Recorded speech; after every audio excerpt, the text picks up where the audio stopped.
is Susan, and I work with the Haven, which is part of the Bella Vita network. I actually just started this position in February of this year, and it's been a really great learning experience, growing experience, and it's just been a beautiful journey to connect with women, um, hear their stories, and help them find healing. And yeah.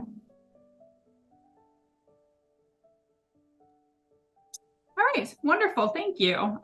So what would you like to tell us about the Haven so that people listening can learn a little more about it and maybe some things that you've learned along the way or heard other people who have been a part of the Haven, that lessons that they've learned along the way to help them along their healing journey? Okay. So the Haven is part of the Bella Vita network. So Bella Vita is the foundational name for a nonprofit. So one of the aspects is Soul Purpose, which is where we have a team that goes into the campuses at UT, Bowling Green, and a few other various universities in the area. And we just help women identify who they are in Christ and understand their identity and their worth. And then we also have the Pregnancy Center, which is where we offer free parenting classes, ultrasounds. If there's a family in need of diapers and formula, clothes for their children, they can attend the parenting classes, gain points, and then purchase those items in the boutique there. And then I am the director of the Haven, which is our post-abortion ministry, helping women find healing from their past abortion decision. What a lot of people don't realize is that a lot of women that are struggling with this, they don't feel safe finding even their own healing. Like I know for myself, I kept my secret a really, really long time because I honestly did not feel safe sharing that in the church. And if I maybe just completely honest here, a lot of it had to do with knowing the church's stance on abortion, right? So a lot of churches are pro-life, as they should be, but sitting in the pews and sitting in the seat, hearing that message, you start feeling like, well, then they can never know about me. And so I spent a lot of years struggling with that. And so when I found the Pregnancy Center, they hired me to do some photography work for them. I heard about the Haven for the first time and I was blown away. I was like, what in the world? There's healing for this? There's actually a Christian ministry that is willing to reach women where they are. And so I contacted my friend, Ashley, who was working with the Pregnancy Center at the time, and I shared with her my story, and she was maybe the second person ever that I shared my story with. And she got me connected with the director at the time, and I was able to receive my own healing. And it was just such a beautiful journey because first, I was coming here with a lot of shame and guilt. Wanting to hide, I thought I was just going to go to the grave with this secret.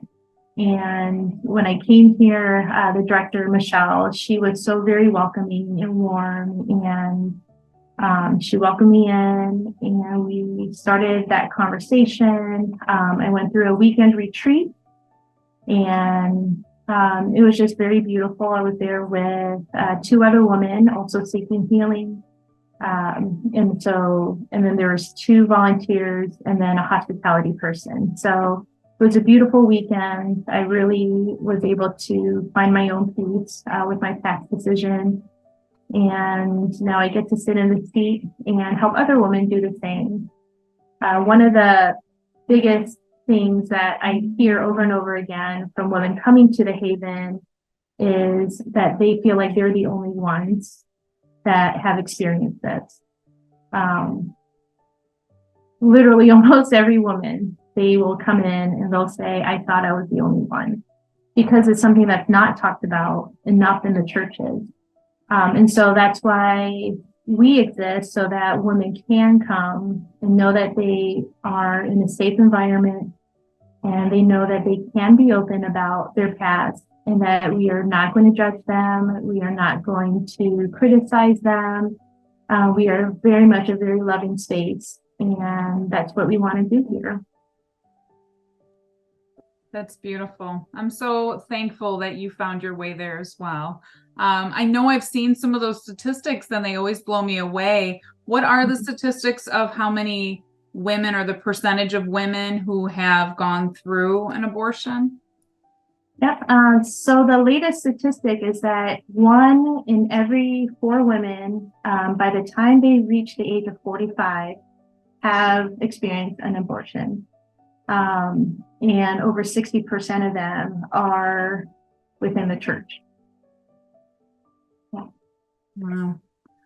Well, I'm so thankful then that there's a place like the Haven where anyone can come to and get that healing. Because, I mean, we all need it, whether it be whatever decisions that we've made. We've all made mistakes that have hurt us, or gone through things that have hurt us, so that we just need to heal from. So there is no shame in that. And I'm so glad that there's a place where everyone can go and feel that that warm embrace and get the healing that they need. So can you tell me a little bit about the process that you went through, as far as some of the healing that occurred, like some of the things that needed to be healed from, or maybe some of the things that you did go through that helped you in your healing? Yeah, absolutely. One of the biggest things is when I went to the retreat, and when I first started coming to the Haven, the only thing over my head was, you had an abortion. So I never considered the things that had led to my abortion. And so part of that was unveiling a lot of that, and which is very difficult, if I can be honest about that. It's not easy opening up those areas, but it was very necessary to do so, because in that journey, I realized there's people I have to forgive, in addition to myself. And so I had to think about the father of the baby. But then beyond that, I thought about my upbringing and culture, and, just the shame of, oh my goodness, I got pregnant before I got married. And that's, culturally, like, that's a huge no-no. And so I felt like when my ex at the time, when he had told me, like, the second I told him I was pregnant, he told me, yeah, you need to take care of it. And I didn't know my own value and worth at the time. So it was an easy, okay, I'll do whatever you want. And so going through the retreat helped me realize all the things that led me to make that decision. So it wasn't just, I made a selfish choice. It was, okay, let's unravel why I made those decisions, talk through it, and then find my own peace with it. And so going through that, so we go through a Bible study. It's called Forgiven and Set Free, and it's biblically based. And so it goes through all of that. It goes through understanding, like maybe why I made those choices, who I need to forgive, but it's very biblically sound as well. Talking about, like God's forgiveness and his healing. There's just so much to it. But I think the biggest part about that weekend is just knowing that you're not alone. Like, women who have experienced abortion, they feel very isolated. They feel very alone, because that's what shame does. It isolates you from other people. And so coming to the Haven and coming, here for your own healing journey, it's letting you know you're not alone, and that there are people that are willing to walk alongside you in this and want to help you find your own healing. I love that. And I've heard that you guys also have quite a few men that come through the doors and want healing. Can you talk a little bit about that? Yeah. So for every woman that's experienced abortion, we know that there's also a man. And so we are starting a new ministry for men who are struggling with that decision from their past as well.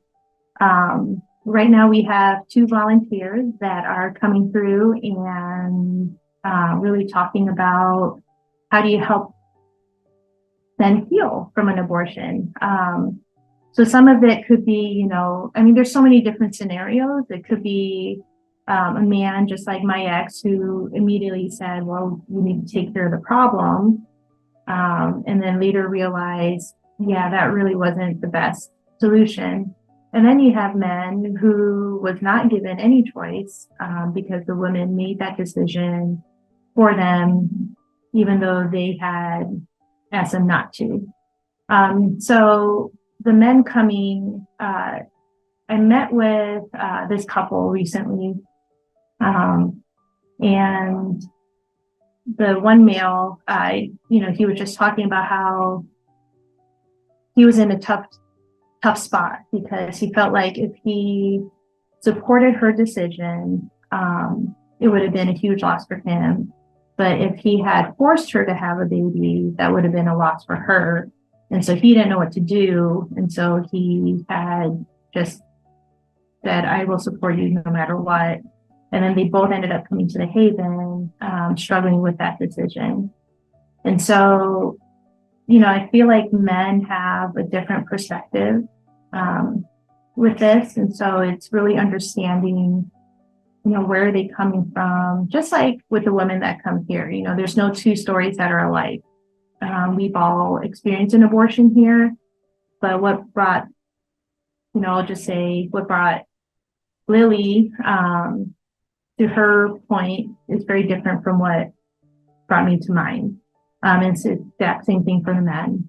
So to us, ministry isn't just a one size fits all solution. It's really meeting people right where they are, walking alongside them to help them find their own healing. Beautiful. Well, thank you again for all the work that you do and being a part of this. If you were to look back at, I kind of like the question when I ask people whether they be in recovery or have gone through a difficult situation, what would you have told your younger self in that way of, what do you wish you would have known? And maybe even taken the viewpoint of, as a solution to helping other people in situations like yourself. What can we do as a community, as a church community, as a community at large, to kind of help this not continue to be something that 1 in 4 women are then trying to, work their way through and carry? I think you already said it. I think it's community. I think it's letting women know that they're not alone. I think for myself in that moment, I was living in so much fear of what other people would think of me, fear of losing my ex-boyfriend, fear of being judged. And to me, having an abortion meant I could hide my secret and be done with it. And so I think walking with women and men and letting them know, you're not alone. You don't have to walk this by yourselves. And it's getting connected with people in the community that can help you. For example, like the pregnancy center. Their doors are always open to men and women, and they can walk in and sign up for the different programs and resources available. And then it's also understanding what else is available in the community. So it's not just about being pro-life, but it's, loving the mom and the baby. And so, having partnerships and relationships with people that will continue that journey from being pregnant into parenthood and having that support as well. Great. I've heard people say to me that have gone through an abortion themselves that they felt like it was just an easier solution. You know, like you said, they didn't want to carry the child and then have everybody know that they were pregnant. They didn't want to have to raise a child. They didn't feel like they wanted to be a parent. But not really realizing that it wasn't necessarily an easy solution, because now, you know, as you know, then you're still living with that choice the rest of your life. You know, it doesn't go away per se. So is there anything like from stories of people that you've, or your own story that could kind of go along and talk a little bit about that, as far as the people who don't want to be a parent, but, you know, some of the solutions, and how does that come to be, like as far as going through an adoption or giving the child up? I think a lot of the unknowns for that is, like you said, building up to that fear of, you know, I don't understand how to go through all of this, so I'm just going to choose this option because it's easier, you know, it's faster, it's easier to hide, like you said, whatever the case may be. But you know, what are some of the steps that can help somebody who doesn't want to, maybe not sure if they want to go through the abortion, but don't want to be a parent? Yep, that's a great question. I think that there's a lot of pressure right now. I think pro-life and pro-choice, that's a huge topic in the community right now. And, you know, even churches are butting heads on that topic. But I think if I could talk to my younger self and realize that I didn't have to make a choice out of fear, you know, and I have to ask myself, like, the hard question: would I have listened, or would I still allow myself to walk in that fear? And I don't know, to be honest with you, because I was so fearful back then. But I also think that there's this unspoken grief. So after having my abortion, you know, I tried so hard to like tuck all my feelings and disappointments away. And it's like I didn't want to allow myself to grieve, because that's a decision I made. But I didn't know what to do with that. I didn't even recognize it as grief. I just recognized it as I just did something really bad. And because with an abortion, it's not something like getting your wisdom teeth taken out. And it's not, you know, like a quick fix. It's literally a life. And, you know, your body as a woman, like, it's meant to connect. You know, the second I became pregnant, my body was connected to that child. And so when I had the abortion, that was taken away and my body was confused. My body was like, what's going on here? And I didn't know what to do with that. And it wasn't until I went through the Haven and my own healing that I realized that it's been over 20 years that I've been living in this grief. And I didn't even know it was there. But being able to pinpoint it as that, and it might look different for another woman. It might not be grief for them, might be just something else. But for me, it was that, because there's moments where I would think about, gosh, what would my child have grown up to look like? What hobbies would they have been interested in? You know, and I have 3 kids right now, all boys, and I love being a mom. I love being a mom. Like, it's so much fun, and I get so much joy out of being a parent, even though they're teenagers now, and that can come with other struggles. But gosh, I love it. And I feel like I robbed myself of enjoying the relationship with my first child. And so I think there's just that unspoken grief that is not talked about enough. I've heard that said too with people who have had miscarriages or lost a child, that in our society we don't really talk much about it, or if someone does go through it, sometimes they get the, well, everybody has that experience, or that happens to so many people, like they're expected just to not, like you said, not really grieve then, like just move forward, and how hard that is for them to not really take that time to grieve. And I feel like as a culture in general, we don't really, I just did an interview with someone who has a resource called What's Your Grief? And it's an online resource to help people through their grief.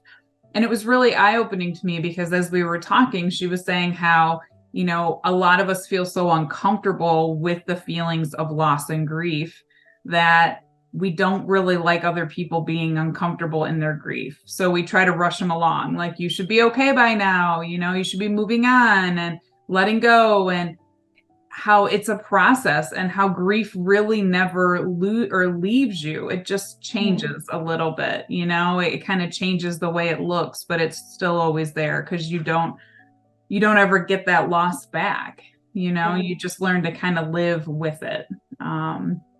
So did you notice as you went through that, for all those years of being silent? Because I also heard someone tell me, and she was in her 60s, that it was the first time she had ever spoken about having an abortion at the age of 60 some.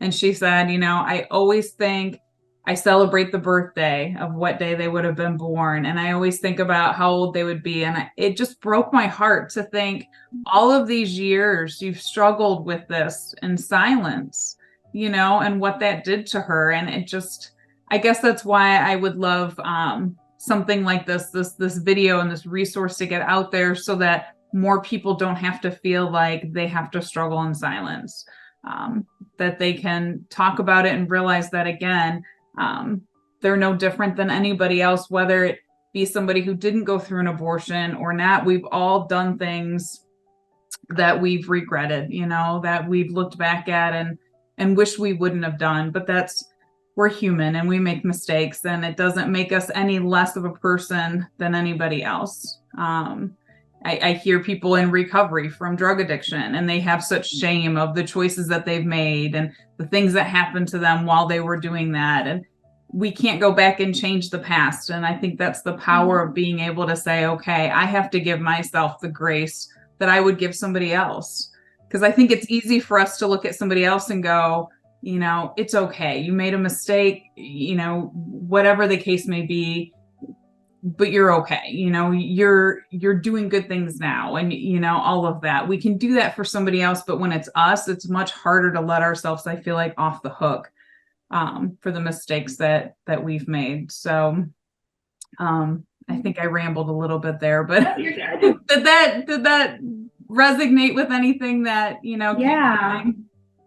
Yeah, for sure. One of the things that we talk about here at the Haven is triggers, right? So for the woman, it was, you know, the birth date of her child, and celebrating that, but celebrating that in secret because she didn't want anybody else to know. So we do talk about triggers. You know, I recently met with somebody who doesn't like the sound of fans because that was a sound that she heard through her procedure.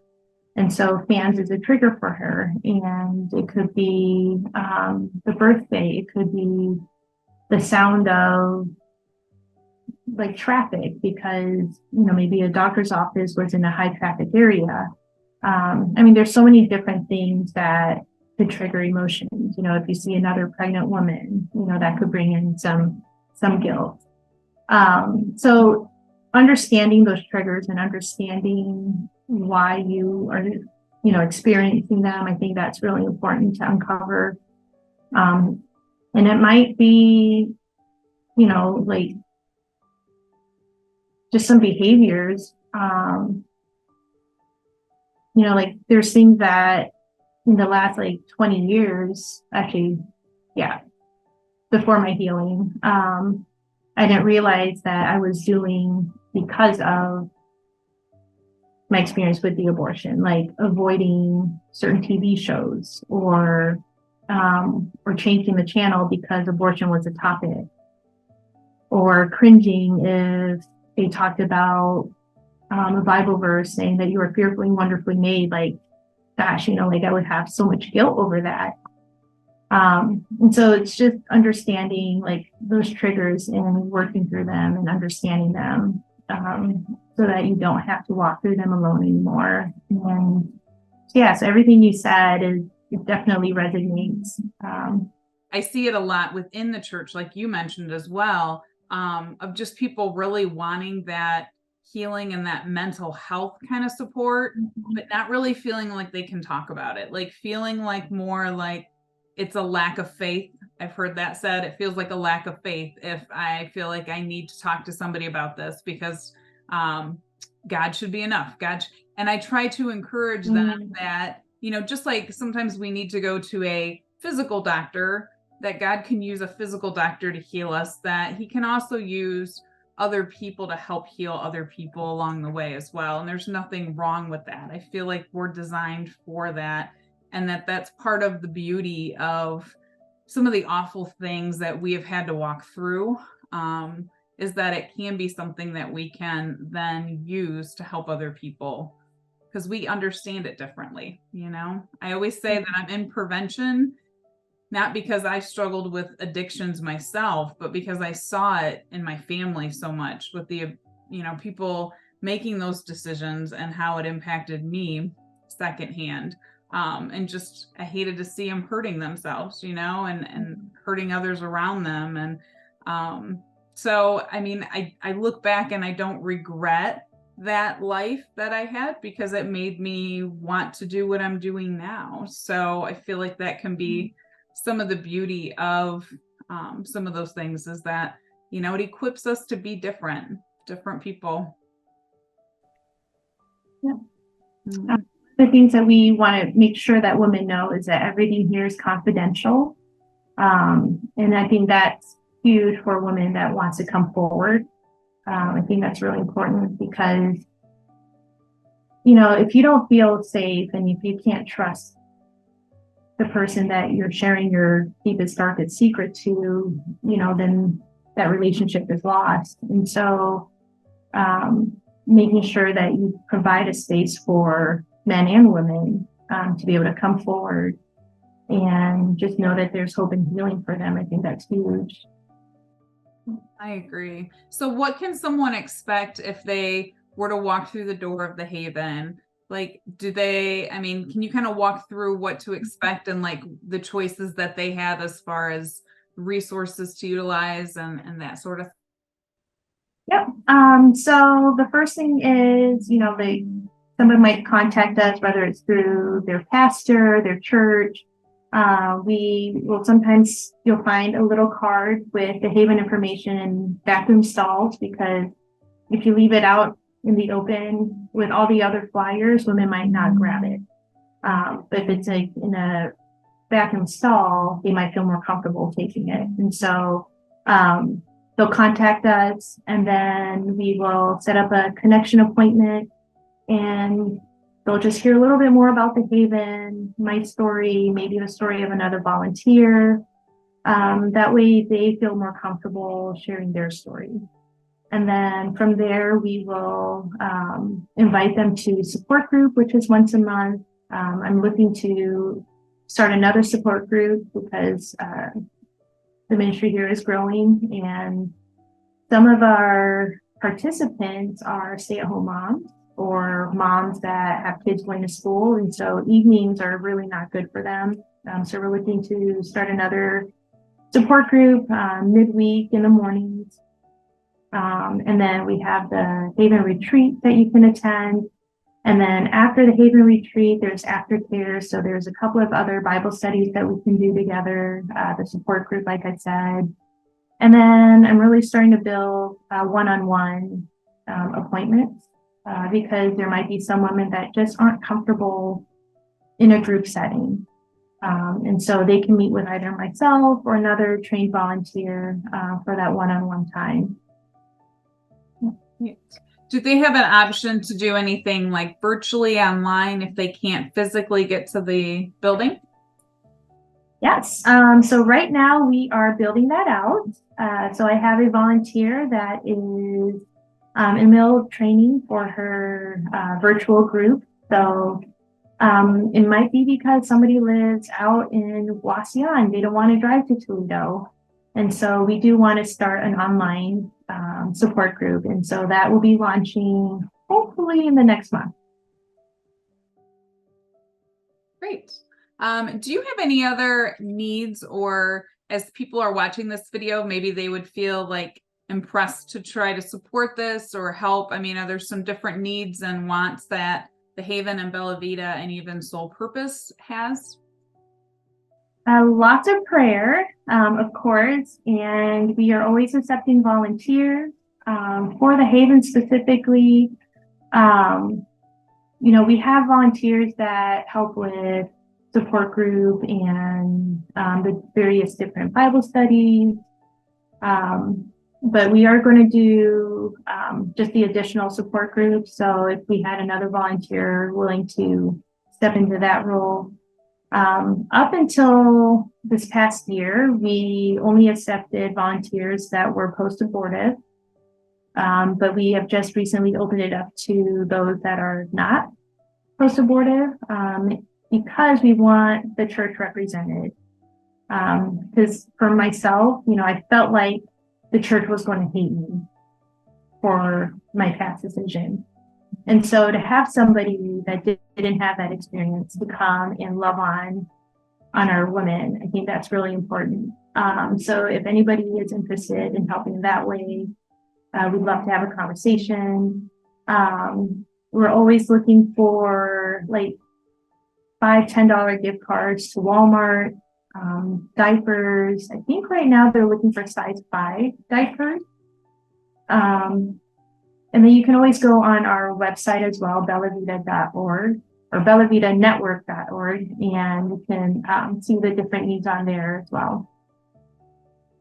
Great. I had heard that you guys have like an Amazon shopping list, which I thought was very smart as well, because you could keep putting everything that you need and people could just fill it easily that way too. So yeah, perfect. Well, I'm excited that you are doing the virtual groups, because I see this as, something that could grow even outside of our Toledo area into other states, or, as people know one another, it might be kind of neat to see something like this grow. Because I don't know, do a lot of other states have support for women and men post-abortion? Do you know, or is this kind of a rare thing in our area? There's actually a few different programs. So I think every state might have like a pregnancy center. So CareNet is the umbrella over a lot of the pregnancy centers in this region. And so they have an after abortion care director. And so she oversees a lot of the different curriculums and programs. So Forgiven and Set Free is one of them. And so that's what we use. And so I can connect with her if I have any questions or anything. And she, I believe, is out in Columbus, but I could be wrong about that. But yeah, and then there's other organizations that also help with post-abortive women as well. There's a program called Deeper Still, and that's in multiple states. And that's also a weekend retreat, and that could be open to men and women. There's so many different studies and programs. So in this area, I believe there might be another organization to help with post-abortion women, but yeah, I think we're the main one though. Great. Is there anything you'd like to touch base on with identity, just as far as helping women kind of get that identity of who they are? And then my second question is, if it were someone who didn't feel maybe comfortable spiritually, kind of going deep in their, Christianity, or if they're unknown to that spiritual side of them, can they still come and kind of get that comfort and that healing, and kind of take them along their journey if they're not someone that feels like they're comfortable diving deep into like scripture and things like that? For sure. So to answer your first question on identity, Gosh, I think that's so important just to have that foundation first. I think coming here to the Haven, you know, for me, it was, I just had this huge like cloud over my head that says like I had an abortion, shame, guilt, unlovable, you just name it. And one by one, like through scripture and through relationship and through meeting with Michelle and a couple of the other volunteers, like those words were just starting to like not just disappear like that, because I tend to hold things in. But very slowly you start erasing like those things over you and understanding who you are in Christ and who you are. Um, and just forgiving yourself and forgiving those around you. I think that's huge key um, to your identity and going back to who God created you to be. And then your second question, which was, sorry. Sorry, they were really not connected, so I probably should have separated them.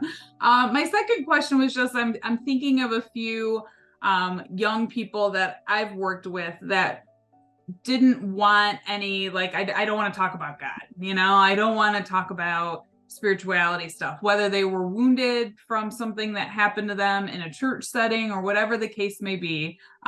They didn't want to go there. So I was curious, like, if people walk through the doors and they're not comfortable, in the spiritual sense of through their healing, like, are there ways that they can still walk through a healing process and get some help if they don't really want to, touch the biblical side of things?